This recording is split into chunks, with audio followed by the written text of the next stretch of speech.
دینی مسائل اور اصلاحی بیانات کے لیے ہمارے چینل کو سبسکرائب کیجیے اور بیل آئیکن کو دبائیے۔ جزاک اللہ۔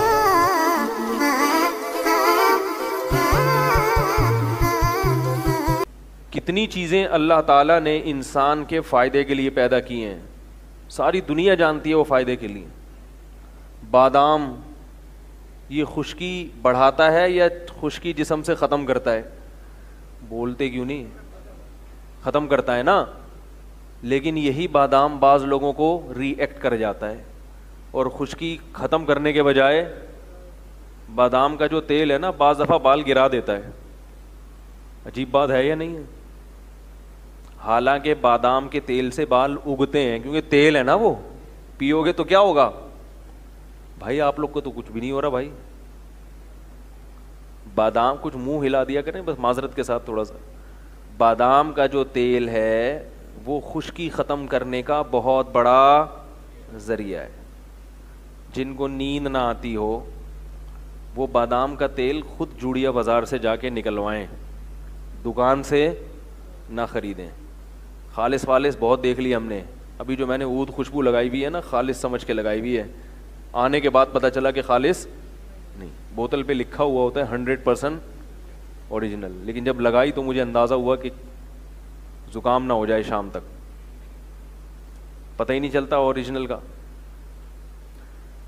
تو جوڑیا بازار سے جائیں، بادام خریدیں، امریکی بادام نہیں، وہ بڑے بڑے دیکھنے کے ہوتے ہیں، ان میں ذائقہ نہیں ہوتا۔ کندھاری بادام یا ایرانی بادام خریدیں اور سامنے ہی وہاں تیل نکالنے والے بیٹھے ہوئے ہیں، وہاں تیل نکال کے کھائیں۔ جب اپنے خرچے پہ اتنی محنت کرتا ہے نا انسان تو بادام میں ویسے بھی تیل زیادہ پیدا ہو جاتا ہے۔ پھر جب وہ آپ ایک چمچہ دودھ میں ڈال کے صبح ناشتے کے بعد کھائیں گے پئیں گے تو آپ دیکھیں آپ کو بڑی فریشنس محسوس ہوگی انشاءاللہ۔ تو وٹامن ای کا خزانہ ہے، لیکن وہی بادام کا تیل بسا اوقات کیا کر جاتا ہے؟ نقصان کر جاتا ہے۔ حکیم لوگ کہتے ہیں موافق نہیں آیا، بھائی تم نے تو واٹ لگا دی نا، اب موافق نہیں آیا، اچھے بھلے صحیح چل رہے تھے، تم نے بادام پلا کے کیا کر دیا؟ اور ہوتا ہے ایسے۔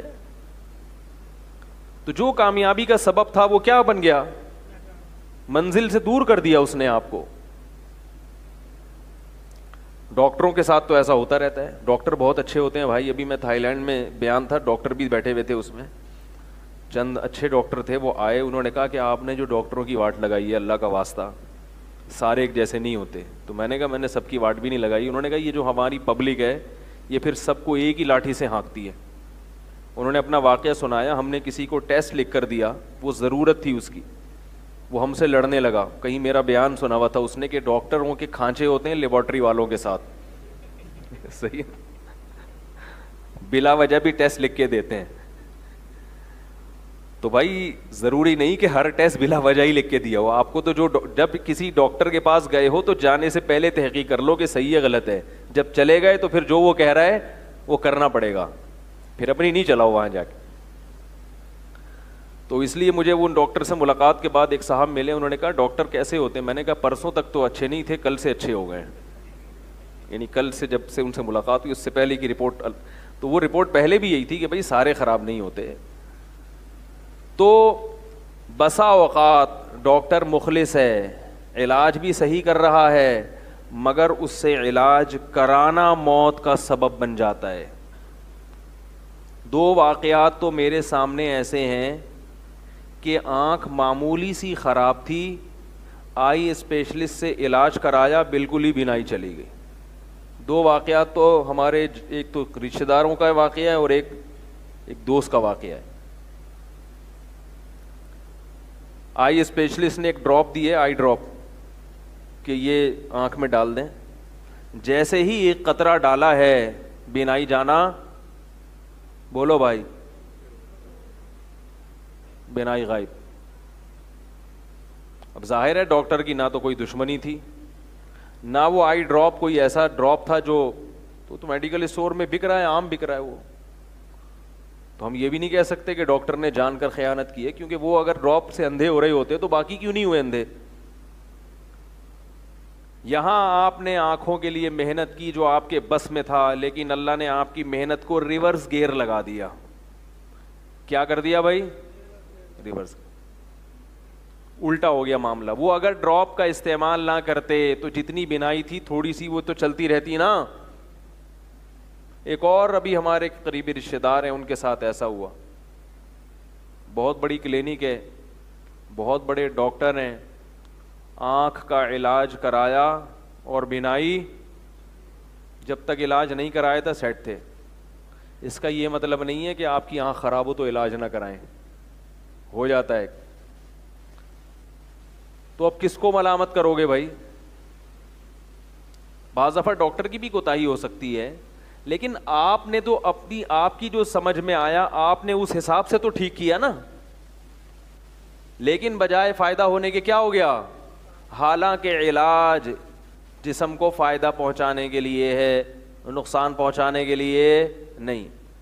میرے ہمزلف, سگے ہمزلف جوان آدمی, بخار چل رہا تھا 1 ہفتے سے, ہلکا ہلکا معمولی سا نزلہ بھی تھا, زکام بھی تھا, اچھے بھلے چل رہے تھے. ان کو خیال آیا کہ یار یہ تھوڑا بہت چل رہا ہے تو میں ذرا کسی ڈاکٹر کو دکھا دوں.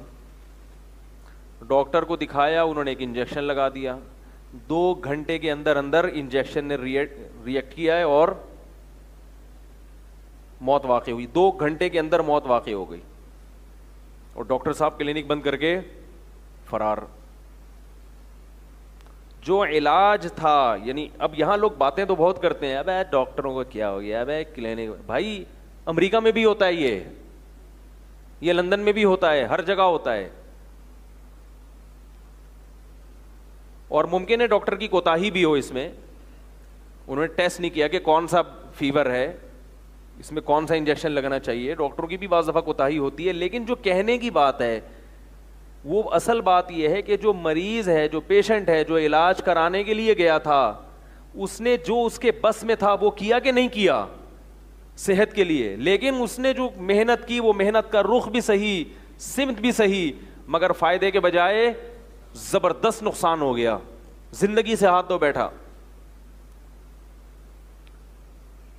تو جب اتنی اہم چیزوں میں ہماری محنت ضائع ہو جاتی ہے, تو یہ جو ہمارے موٹیویشنل اسپیکر ہیں جو آپ کو بتا رہے ہیں کہ آپ محنت کرو گے تو کل آپ وہاں ہوگے جہاں آج میں ہوں, ضروری نہیں ہے, عین ممکن ہے کل آپ اس سے بھی جاؤ جہاں آپ آج کھڑے ہوئے ہو. میری اس تقریر کا مطلب کسی کی حوصلہ شکنی نہیں ہے, کسی کو سست اور کاہل بنانا نہیں ہے کہ محنت کرنا چھوڑ دو, یہ مقصد ہرگز نہیں ہے. بعض لوگ کہتے ہیں بھائی اگر کوئی محنت کر رہا ہے اور اس کو اچھی امیدیں ہم دلا رہے ہیں, امیدیں رکھنی چاہیے, لیکن یہ امید نہیں کہ میں یہ جو چاہ رہا ہوں یہی بنوں گا.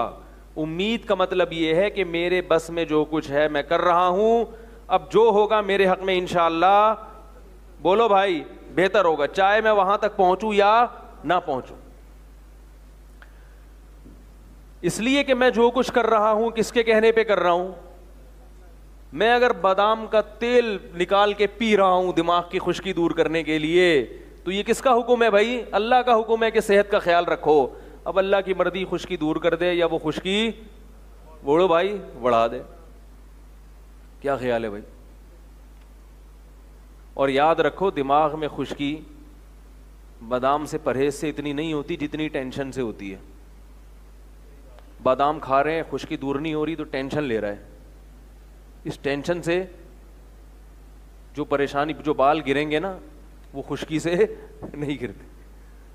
اور ٹینشن فری زندگی جبھی ملتی ہے جب آدمی اپنی رضا کو اللہ کی رضا میں فنا کر دے کہ جو ہو رہا ہے ٹھیک ہو رہا ہے.